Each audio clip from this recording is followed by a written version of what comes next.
To'rt sotuvli yer kerak edi. Sizga anchadan beri so'rab yurdingiz. Kakras zo'rni ko'rib qo'ydim. Mana shu uchastkamizni shunday yarmi sotilayotgan ekan. Hop, ko'chadan 16 metr fasad bo'ladi. To'rt sotuvli mana shu atrofini ovosili bo'ladi. Bonusiga ham qaraydi.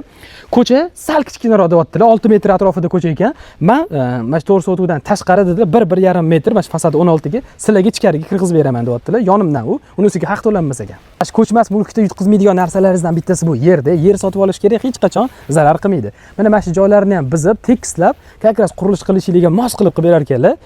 Boyagi joyimni tushunmaganlar, mana devorlar, mana ko'chani devorlar. Hozir orqa tarafidan ham olamiz. O'sha yerdan sizlarga mashina qo'yishinglar uchun yoki boshqa narsa qilishinglar uchun katta mashinalar kirib chiqishi bor.